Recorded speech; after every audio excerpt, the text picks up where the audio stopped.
আসসালামু আলাইকুম, কি অবস্থা সবার? আরো একটি নতুন ভিডিওতে সবাইকে স্বাগতম। এখন বাজে 9টা, কিন্তু শীত দেখেন কি অবস্থা হয়ে গেছে। এত সকালে উঠে ভিডিও বানাইতেছি, অবশ্যই একটা লাইক করবেন গাইজ, প্লিজ গাইজ, একটা লাইক।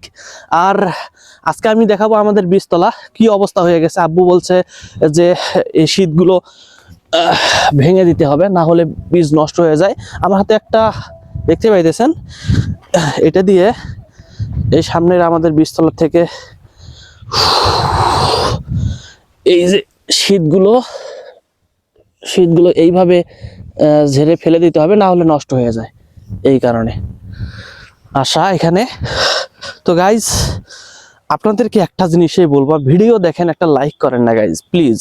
আজকে একটা লাইক করে যাবেন। এত সকালে উঠে ভিডিও করতেছি। এগুলো আমাদের হচ্ছে ভুট্টা, এই ভুট্টা হচ্ছে ভুট্টার গাছ হচ্ছে। আর একটা বিষয় আপনাদেরকে বলি, এই যে এইখানে বীজতলা, বীজ বপন করা হয়েছে।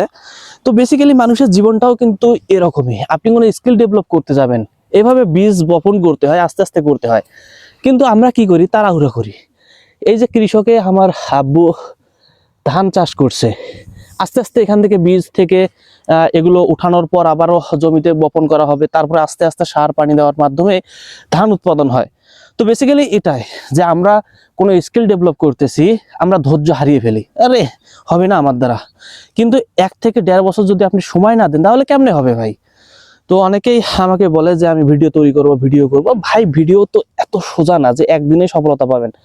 ভিডিও করতে গেলে অনেক পরিশ্রম করতে হয়, নিজের ইচ্ছা শক্তি থাকতে হয়। হ্যাঁ, ডাউনফল আছে, লাইক করে না কেউ, কেউ সাবস্ক্রাইব করে না, এটা তো হবেই, তাই না? এটা স্বাভাবিক একটা বিষয়।